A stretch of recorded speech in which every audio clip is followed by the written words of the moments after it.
будем готовить обычную дрожжевую паску. Такой классический, обычный, вкусный рецепт, который готовят у меня дома. И готовят уже достаточно долго и много лет. И я поделюсь этим рецептом с вами. Какие продукты нам нужны?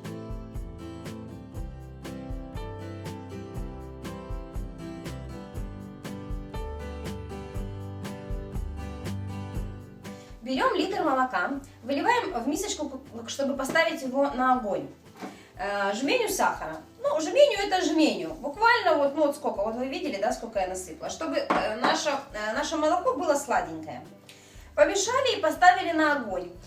Молоко вскипеть не должно, оно должно быть теплое, подогреться должно, не слегка подогреться, но вскипеть оно не должно, и быть горячим оно не должно. Оно должно быть теплое, просто теплое. Пока молоко греется, возьмем дрожжи. У меня сегодня 100 грамм обычных свежих дрожжей, но в рецепте я указала, сколько вместо 100 грамм свежих нужно взять сухих. Выливаем наше теплое молоко в дрожжи по чуть-чуть. Растворяем дрожжи полностью, чтобы они превратились в кашицу. Смотрите, полностью дрожжи растворились. Обязательно используем деревянную или силиконовую лопаточку. Железные лучше не делать. Вливаем все в молочко. Так. Растворяем. И добавляем муку. Нужно замесить тесто с мукой чуть гуще, чем на оладике. Если кто не знает, какое тесто должно быть на оладике, я сейчас замешу и покажу вам, по консистенции оно должно быть. Муки всегда идет чуть больше, чуть меньше. Я написала, сколько в норме, вот я взвесила сейчас, да, вот сколько я покладу. Но у каждого мука разная, поэтому имейте это в виду. Плюс-минус 100-200 грамм, может и, ну, наверное, до 100 грамм разница может быть.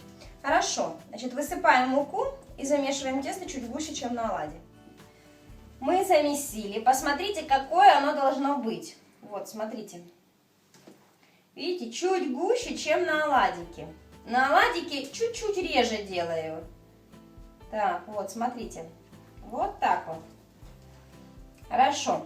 Оно теплое у нас, потому что мисочка, в которой мы замешивали, она стояла на огне, оно теплое. Так должно быть. Сейчас эта опара должна подниматься и постоять где-то полчаса, чтобы подняться. Для этого я беру уже большую кастрюльку, в которой я непосредственно буду замешивать все тесто, все. Она не должна быть холодной. Я ставлю обычно буквально на секунд 30 на горячую поверхность, там на печку, и она нагревается. И вот дно вот здесь уже мне очень-очень теплое. И вот в теплую кастрюльку я перекладываю опару. Перекладываем наше тесто сюда вовнутрь. Вот так. Видите, вот еще раз посмотрите, какое тесто получается.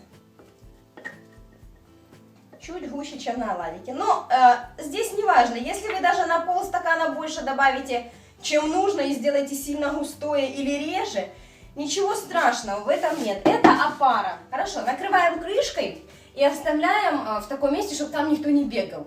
Вот знаете, бабушка всегда говорила, тесто подходит, не бегай. Вот, и дверью не хлопай, ничего не делай, не дыши. Вот, поэтому накройте его или полотенечком, или крышкой я накрываю сверху, чтобы прозрачно, чтобы смотреть, насколько оно подходит. Оно должно увеличиться в 2 раза как минимум. Если больше, то хорошо. Если в течение 15 минут оно у вас подойдет, я обычно перемешиваю его и еще на 15 минут оставляю. То есть 2 раза, чтобы оно подошло. Но если у вас дрожжи другие, и за полчаса оно только 1 раз подойдет, тогда этого достаточно, больше не держите. Прошло 15 минут. Посмотрите. Вот поднялась наша опара почти до краев. Теперь нужно ее еще раз перемешать. Еще раз перемешать. Смотрите, как хорошо поднялась. О, смотрите. Она опускается, не пугайтесь, так должно быть. Тоже деревянной лопаточкой. Так, хорошо. Вот так. И еще раз накрываем. И подождем еще тоже минут 15. Пока тесто поднимается 2 раз, мы сделаем доклад в тесто. Берем 5 яиц и вбиваем в мисочку, где будем все взбивать, 5 яиц. Остальные 3 яйца мы оставим на белок, чтобы вот покрыть наши паски. Опять яиц взбиваем. Взбиваем яйца до хорошей густой пены. Смотрите, получилась такая густая пена.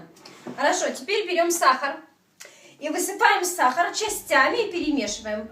Весь сахар вы не растворите, даже не пытайтесь. Тут 5 яиц и 4 стакана сахара вы никогда не растворите. Ну, максимально как можно перебить, чтобы получился такой однородный гоголь-моголь. Так, вот такой густой гоголь-моголь у нас получился. Смотрите, вот так густо должно получиться и у вас. Хорошо, теперь берем маргарин, растопили его или на печке, или в микроволновке. Он не должен быть горячий, должен быть теплый или остывший чуть-чуть такой вот комнатной температуры, но не горячий. Вливаем его в наш гоголь-моголь. Вот так вот весь. Хорошо, и теперь аккуратно перемешиваем. Опять до однородной массы. Хорошо, мы все перемешали. Смотрите, однородная масса получилась. Теперь берем сметану. По поводу сметаны. Сметаны лучше брать 20%, но можно и 15%. Сильно густую 25% не надо брать. 15 или 20 подойдет. Помните, что 15 она кисловатая, поэтому в идеале я вообще всегда беру 20%, но она идеальная и по консистенции, и по вкусу, и по кислоте, но 15 тоже подойдет. Выливаем всю нашу сметанку сюда и опять перемешиваем все до однородной массы. Опара подошла второй раз, и мы можем высыпать весь наш доклад, который мы только что приготовили, в нашу опару. Если присмотреться вот на опару, то время от времени воздух выходит, и такие пузырьки, такое ощущение, что тесто дышит. Ну так, очень интересно наблюдать. Хорошо, теперь выливаем весь наш доклад в нашу опару. Теперь все аккуратно перемешиваем в одном направлении. И вот этот доклад нужно вмешать в нашу опару до однородного состояния. Все вымешиваем. И тогда будем уже добавлять оставшуюся муку. Так, смотрите, до однородной массы. Теперь берем изюм. Количество изюма вы можете взять по желанию любое. Можно даже взять цукаты и чуть-чуть орехов. Много орехов не берите, потому что орехи усаживают тесто. Изюм и цукаты не так усаживают тесто, но все равно имейте в виду, что сильно много килограмм изюма там, или 1,5 класса не нужно. Ну, где-то полкилограмма изюма на один вот этот литр молока, на эту норму нормально. Ну, а там, смотрите, если вы вообще не любите изюм в пасках, ну, не кладите изюм. Просто это традиционно, мы кладем изюм. Хорошо, высыпаем изюм и перемешиваем. Все хорошо перемешиваем.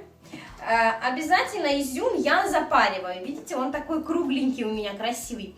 Я на ночь или там за несколько часов запариваю его кипятком. Просто заливаю, промываю кипятком, а потом запариваю. И даже на ночь вообще вот залил кипятком, только выше изюма, вот где-то вот настолько кипятка. И он тогда такой кругленький, сочный, и в тесте он сочный потом. Можно этого не делать, но обязательно мойте хорошо изюм. Но если не запарить изюм, он суше получается. Мне нравится запаренный, вот такой. Хорошо, теперь берем муку. И высыпаем муку сюда, вовнутрь. Значит, я написала 2 килограмма муки. Что это значит? Ну, плюс-минус, это понятно, потому что разная опара по-разному возьмет количество муки. Но запомните, чем больше вы кладете муки, тем тесто круче и тем паска плотнее и суше внутри. Чем муки меньше, тем паска внутри рыхлей, не такая плотная, и она влажная. Знаете, вот тесто в пасках влажное. Поэтому делайте, какое нравится вам. Я обычно кладу так, чтобы оно было влажноватое. Иногда уходит 2 килограмма муки, иногда 1,5. Вот всегда по-разному, потому что иногда беру разную муку. Хорошо, смотрите, в одном направлении обязательно мешаем. В одном направлении, вот так. Смотрите, вот так. И до однородного состояния. Значит, смотрите, мы хорошо вымешали. В одном направлении, вот так вот. Значит, из 2 килограммов муки, которые я написала, у меня ушло всего лишь 1,5. Посмотрите, какое тесто должно быть, чтобы оно было влажноватое внутри. Видите, такое вот, посмотрите, видите? Понятно, что оно не как тесто, вымешивать его не надо. Так, вот таким вот образом. Если вы добавите больше муки, не страшно. Главное, ну, точно не положите меньше, чем килограмм, 1,5, потому что, ну, оно у вас поднялось хорошо. Вот. Но если больше положите муки, просто тесто будет суше. Хорошо, теперь берем обычно оливковое или подсолнечное масло, тут 2 или 3 столовые ложечки. Выливаем. Вот так. Хорошо. И еще раз хорошо перемешиваем. Если вам трудно мешать ложкой, мешайте руками. У меня бабушка так руками все время месила тесто, и было хорошо, нормально. Но она делала в большой-большой кастрюле, и на большую норму, и на много количества человек. Поэтому, наверное, она так делала. Хорошо, все вымешиваем. Накрываем крышкой. Отставляем минут на 5, чтобы оно просто постояло. Оно должно просто постоять 5 минут, не больше. После этого, посмотрите, видите, кастрюлька у меня не такая большая, она всего лишь на 8 литров. Я возьму вторую такую же кастрюльку и разделю тесто на 2 половины. Одно переложу в одну, другое в другую. Если у вас большая тара, в которой вы замешивали, то, в принципе, можете оставить. У вас должно быть еще, место, чтобы куда тесту потом подниматься. Поэтому я перекладу на 2 части и буду ждать, чтобы оно подымалось. Хорошо, сейчас я буду перемешивать, отставлю на 5 минут, переложу в разные кастрюльки и буду ждать минут 15-20, полчаса, пока тесто подымется. Пока наше тесто подходит, мы приготовим формочки. Формочки можно взять любые. У меня дома формочки неразъемные, обычные вот такие вот. Вот такая вот форма. И они все у меня разного размера, разного диаметра. Они могут быть съемные, могут быть вообще просто из бумаги для выпечки, такая вот продается, уже готовые. Какие хотите, какие вам нравятся. Но я покажу, как я делаю. Я беру обычную формочку, ничем ее не смазываю, просто помыть хорошо, насухо вытереть. Беру обычную бумагу для выпечки, которая вот продается в магазинах, и я ее использую. Значит, вырезать надо, чтобы бумага для выпечки полностью покрывала весь круг, да, вот чтобы вы вот ставили, и оно было все заслано. Теперь очень важный момент. Видите, она где-то миллиметров на 5 выше края. Вот так должно быть. Не делайте в заподлицо вместе с формочкой. Оно должно быть выше. Вот видите, здесь я уже уложила бумагу. Она выше, плюс-минус. Зачем? Когда тесто поднимается, если вот этого края не будет, тесто грибом так слезет вниз на саму формочку. Будет очень тяжело вынять саму паску, потому что вот этот край очень хорошо сцепится, да, вот очень прилипнет хорошо. И вы повредите край, она будет некрасивая, и придется драить эти формочки, как бы не очень хорошо. Поэтому миллиметров 5-7 оставьте зазора выше. И вырезать дно. Я вырезаю всегда квадратное дно, посмотрите, вот видите, вот такой квадрат у меня получается.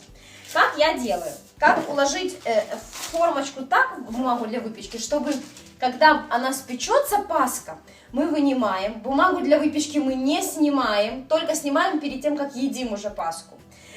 Что мы делаем? Берем этот квадратик, укладываем вовнутрь на дно.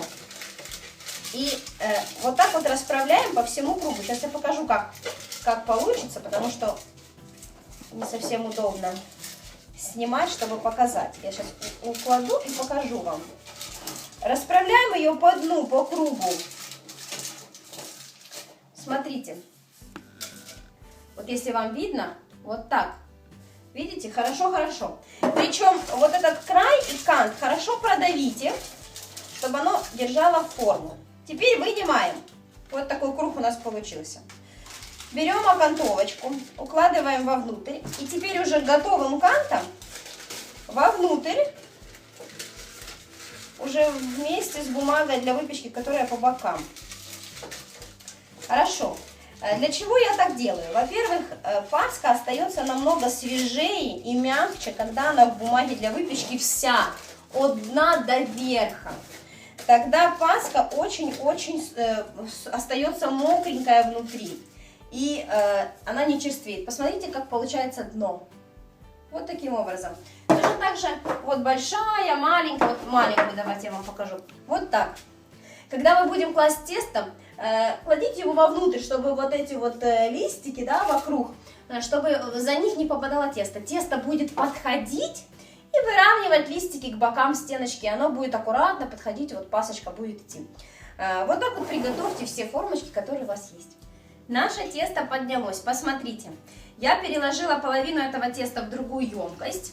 И вот только с половины теста получилась полная эта кастрюля. Фактически получается 2 такие 8-литровые кастрюли уже поднятого теста. Вот, хорошо. Теперь нужно хорошо его перемешать. Вот оно поднялось, хорошо его перемешаем. Оно начнет падать, усаживаться. Ничего страшного. Вот видите, как сразу в объеме его стало меньше. Так, консистенцию теста посмотрите. Видите, оно даже такое, знаете, вот как... Вот посмотрите. Чуть гуще, чем на оладьи. Это тесто дает, такая консистенция дает паскам макроватую текстуру. То есть ваши паски внутри будут макроватые. Кто не любит и любит суше и плотнее, добавьте ровно 2 килограмма муки, как в рецепте. У вас будет чуть плотнее и суше. Это по вкусу. Сделайте полнормы так. Посмотрите, как будет. Хорошо, теперь берем нашу формочку. Значит, сколько теста закладывать в форму? Чтобы тесто, чтобы вот сама пасочка поднялась приблизительно, ну вот, четко под уровень вот этого вот кантика, нужно закладывать ровно половину формочки. Если вы хотите, чтобы такая красивая горбушка сверху была как грибом, то чуть больше половины формочки. Итак, накладываем. Я накладываю ложкой и помогаю вот маленькой сверху. Мы заложили в наши формочки все наше тесто.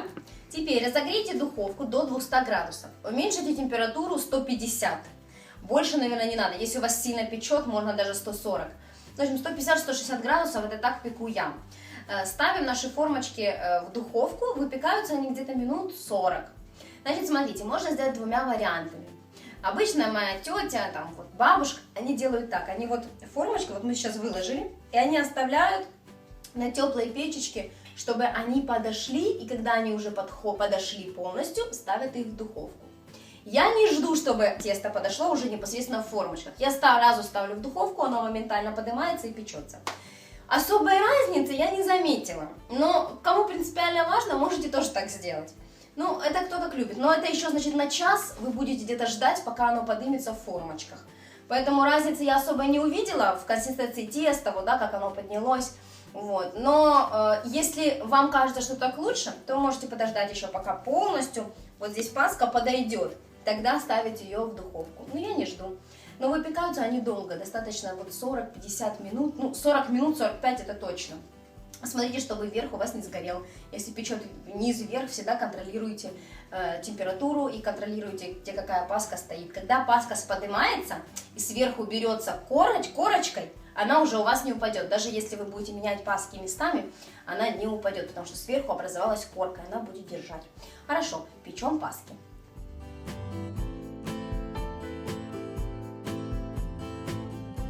Пока паски пекутся, мы сделаем такую белую помазку, которой мы будем мазать все паски наши сверху. Для этого нам нужен белок. Я беру 3 яйца, отделяю желтки от белков. Белки вот в судочек, где я буду взбивать, а желтки потом можно будет куда-нибудь использовать. Хорошо, отделяем. Начинаем взбивать белки до очень густой пены. Смотрите, пена очень густая. Видите, какая густая пена получается. Теперь добавляем сахар. Сахар вводим частями, небольшими порциями и взбиваем его до растворения. Хорошо, мы взбили, вот такой густой, видите, белок у нас получился. Вот посмотрите, он даже не выпадает. У меня осталось еще четверть стакана сахара, на 3 белка четверть стакана. Здесь у меня 200 грамм было сахара. Значит, смотрите, бывает такое, что иногда вроде бы, ну что такое яйца, да? Что такое белок в яйцах? Ну что там, все время должно взбиваться одинаково. Но иногда уходит целый стакан сахара, чтобы добиться вот такой вот густоты. Поэтому я написала и дала в рецепте стакан, 200 грамм. Но у меня ушло сегодня меньше, видите, чуть-чуть осталось. Обязательно обратите внимание, что они очень густые, очень. Я взбивала долго, минут 10, наверное, взбивала, чтобы вот добиться такой густоты. Сахар до конца чуть-чуть не дорастворился, поэтому я его отставляю, и он дотает в белке сам. Вот. Но когда вот так вот сахар сам дотаивает чуть-чуть, да, когда густой белковая масса получилась, то очень часто бывает, что я отставляю белок, и он стоит час-два, и он не отделяется, сахар от белка не отделяется, вот он такой безе и остается. Поэтому очень такая воздушная, плотная консистенция получается. Хорошо, обязательно помните, что намазывать сверху на паски белковую массу нужно, когда паски полностью холодные, иначе потечет ваш белок весь. Приготовьте какую-нибудь посыпочку наверх. Вот я приготовила сегодня вот такую вот.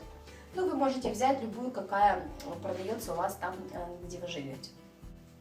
Вот такие паски у нас сегодня получились. На вот эту норму, которую я дала, выходит где-то 7-8 средних таких хороших пасок. Вот как у меня получились сегодня. Вот эту вот пленочку сверху, бумагу, не снимайте. Оно полностью должно находиться вот в бумаге для выпечки. Тогда она дольше будет сохраняться мягко и сочно, и не почерствеет. На этих я сняла, потому что мы сейчас будем кушать, и я хотела, чтобы вы посмотрели. Смотрите, можно более зажарить, можно менее зажарить. Кто любит больше зажаристые, подержите на 5 минут дольше в духовке. Кто менее, вынимайте. У кого сверху горит, то лучше вынять чуть-чуть раньше, чтобы верх не сгорел. Потому что у всех духовки разные и все пекут по-разному. Паска должна остыть, и лучше паску есть не горячей, потому что горячее тесто лучше не есть, вот прям горячее с духовки.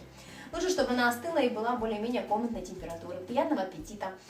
Всех с Пасхой! Спасибо, что сегодня были со мной. Спасибо, что подписываетесь на мой канал. Кому понравилось, ставьте лайк. Всего доброго, пока!